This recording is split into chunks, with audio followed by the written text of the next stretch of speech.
Hello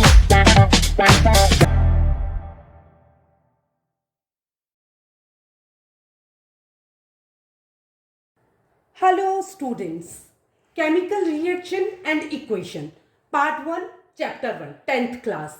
तो chemistry का first chapter start करने जा रहे हैं। बिना टाइम वेस्ट किए मैं आपका चैप्टर स्टार्ट करती हूँ, क्योंकि आपको पता है कि 10th क्या है, क्रूशल टाइम है। तो एक भी सेकंड वेस्ट किए बिना हम चैप्टर स्टार्ट करते हैं। तो जैसे आपको पता है कि मैं चैप्टर हमेशा आपको कैसे एक्सप्लेन करती हूँ, एक कहानी की तरह, तो जिसमें क्या टॉपिक से ही हम चैप्टर शुरू करते हैं। तो यहाँ भी हम टॉपिक लेंगे। पहला है केमिकल रिएक्शन एंड दूसरा है इक्वेशन। तो पहले समझेंगे केमिकल रिएक्शन क्या है। तो केमिकल रिएक्शन क्या किसको कहते हैं? जब दो या दो से ज्यादा रिएक्टेंट्स, जब दो या दो से ज्यादा सब्सटेंसेस। तो रिएक्टेंट्स या सब्सटेंसेस में क्या डिफरेंस है? दोनों सिमिलर है। आपने मैटर पढ़ा था प्रीवियस चैप्टर में, या not previous chapter, 9th class के फर्स्ट चैप्टर में। तो मैटर क्या होता है? जो कुछ जगह घेरता है और जिसका कुछ अपना वेट होता है। किससे मिलके बना होता है? छोटे छोटे एटम्स से मिलके बना होता है। तो एटम्स से ही फॉर्मेशन होता है मैटर का, जिसको हम रिएक्टेंट्स या सब्सटेंसेस कहेंगे। और ये रिएक्टेंट्स या सब्सटेंसेस जब आपस में रिएक्शन करके क्या करेंगे, नए प्रोडक्ट का फॉर्मेशन करेंगे, तो उसी को हम केमिकल रिएक्शन कहते हैं। मतलब एलएचएस में एक या एक से ज्यादा रिएक्टेंट्स मिलेंगे और नए प्रोडक्ट का फॉर्मेशन करेंगे, तो वो केमिकल रिएक्शन हो गई। और इसी केमिकल रिएक्शन को जब हम सिंबल के फॉर्म में रिप्रेजेंट करेंगे, तो उसको इक्वेशन कहेंगे। आई होप आपको डेफिनेशन समझ आई होगी। आगे तो केमिकल रिएक्शन क्या होती है? केमिकल चेंजेस को शो करती है, प्रेजेंट करती है। ठीक है, तो मुझे आई होप आपको टॉपिक पूरा अच्छी से समझ आ गया होगा। अब मैं कुछ एग्जांपल्स दूंगी, क्योंकि साइंस एग्जांपल्स के बिना अधूरी है। जब भी आप साइंस को के क्वेश्चंस के आंसर लिखते हैं, तो आपको बड़ा आंसर लिखने की जरूरत नहीं है, टू द पॉइंट लिखिए, बट एग्जाम्पल्स दीजिए। केमिकल रिएक्शंस है तो रिएक्शंस भी शो करिए। तो फर्स्ट एग्जाम्पल है, milk is left at room temperature during summer.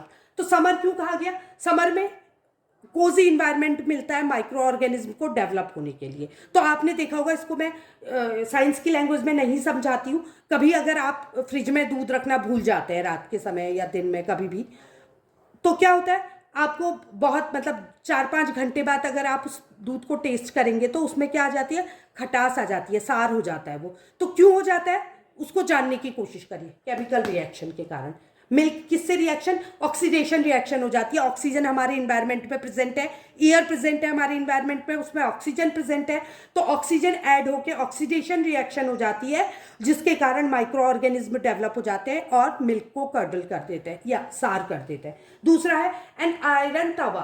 अब इसमें आप तवा लें, पैन लें, नेल लें, एक आयरन का टुकड़ा ले लें, उसको अगर आप खुले में छोड़ देते हैं, स्पेशली इन ह्यूमिड एटमॉस्फेयर, क्योंकि ह्यूमिड एटमॉस्फेयर में क्या होता है, मॉइस्चर ज़्यादा होता है, तो और इजीली ये क्या हो जाता है, ऑक्सीडाइज हो जाते हैं मेटल स्पेशली आयरन।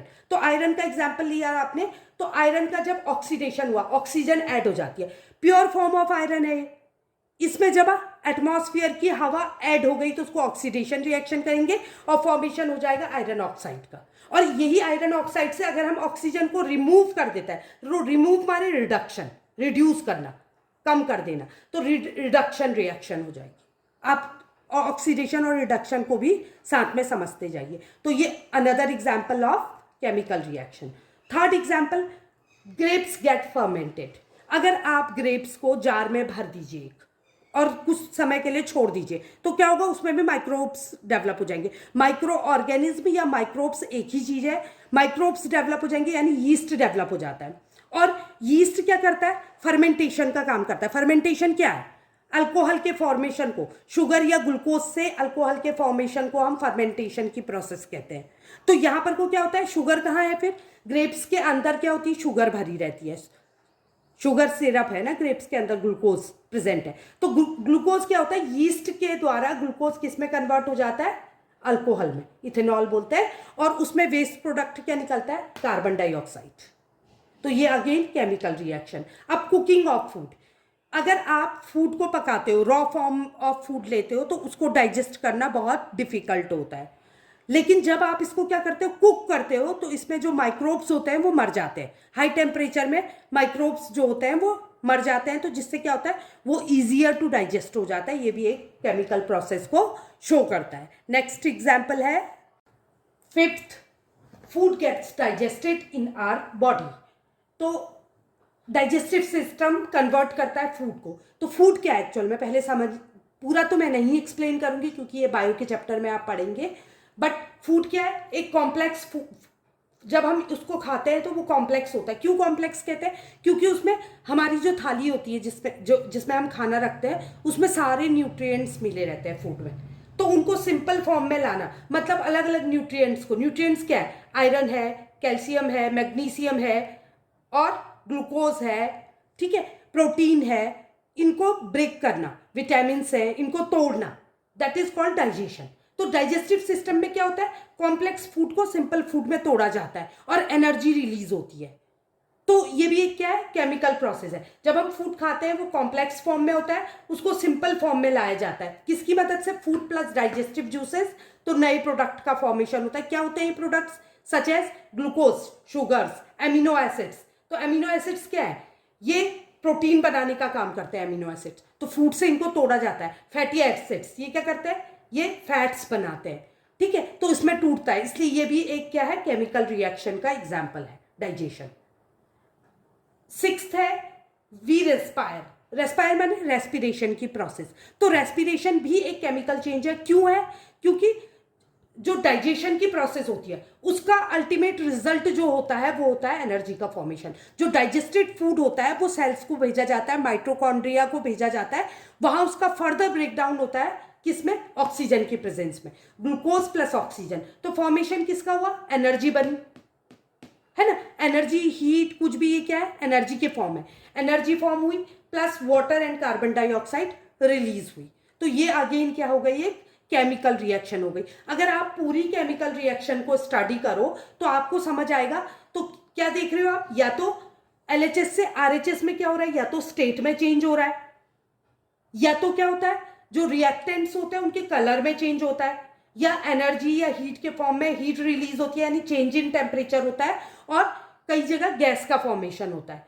तो केमिकल रिएक्शन का अल्टीमेट रिजल्ट क्या है, change in state, change in colour, evolution of gas and change in temperature. तो ये हो गया यहाँ पर को केमिकल रिएक्शन का मैंने पूरा टॉपिक क्लियर करा दिया। इसकी कुछ एक्टिविटीज मैंने एनसीईआरटी से ली है, जिसकी इक्वेशन दी है। पहला है मैग्नीशियम रिबन को बर्न करना। मैग्नीशियम क्या है, एक मेटल है, इसको जब बर्न करेंगे, बर्निंग की प्रोसेस में ऑक्सीजन का प्रेजेंट होना कंपलसरी है। क्या होता है, जब कहीं आग लगती है तो पानी डाल के या रेत डाल के या फिर फायर एक्सटिंग्विशर यूज करके हम क्या करते हैं, ऑक्सीजन को कट ऑफ कर देते हैं। अगर ऑक्सीजन प्रेजेंट नहीं होगी तो बर्निंग नहीं होगी, या आप छोटी क्लासेस से पढ़ते आए हो। तो अगर आग लगानी है तो ऑक्सीजन का प्रेजेंट होना बहुत जरूरी है। तो अगर हम मैग्नीशियम को बर्न कर रहे हैं, मैग्नीशियम रिबन को, तो ऑक्सीजन ऑब्वियसली प्रेजेंट होगी। तो जो ऑक्सीजन होती है वो इसके साथ रिएक्शन करती है, oxidation reaction, 2 Mg + O2 = 2 MgO। किसका फॉर्मेशन होगा, मैग्नीशियम ऑक्साइड बन जाएगा। तो ये मैग्नीशियम ऑक्साइड क्या होता है, व्हाइट कलर का पाउडर होता है। जब मैग्नीशियम रिबन जल जाएगा, जो उससे उसकी जो राख या ऐश बचेगी उसको स्टडी करोगे तो व्हाइट पाउडर होगा। चेंज इन कलर शो करता है ये केमिकल रिएक्शन में। नेक्स्ट एग्जाम्पल है, ये भी एनसीईआरटी से लिया है, लेड नाइट्रेट की रिएक्शन पोटेशियम आयोडाइड से की। तो क्या फॉर्मेशन होता है, लेड जो होता है इसको पोटेशियम को रिप्लेस कर देता है और लेड आयोडाइड बना देता है और पोटेशियम नाइट्रेट बनता है। अगेन केमिकल रिएक्शन का एग्जांपल, जिंक ग्रेन्यूल्स को ले लो, उसकी रिएक्शन किसी एसिड से कर लो, मे बी हाइड्रोक्लोरिक एसिड या फिर सल्फ्यूरिक एसिड। तो क्या फॉर्म होगा, जिंक क्लोराइड का फॉर्मेशन होगा। इसको डिस्प्लेसमेंट रिएक्शन भी कहते हैं। डिस्प्लेस करना मतलब किसी का प्लेस ले लेना, हाइड्रोजन को उड़ा के उसकी जगह ये फिट हो गया, तो इसलिए इसको डिस्प्लेसमेंट रिएक्शन कहते हैं। तो ये क्या बन गया, जिंक क्लोराइड, और क्या रिलीज हुई, हाइड्रोजन गैस। ये देखो, इवोल्यूशन ऑफ गैस। तो यहां पर को केमिकल रिएक्शन का एक टॉपिक मैंने कवर कर दिया है। अगर आपको वीडियो पसंद आया हो तो लाइक, सब्सक्राइब और शेयर करें। Thank you.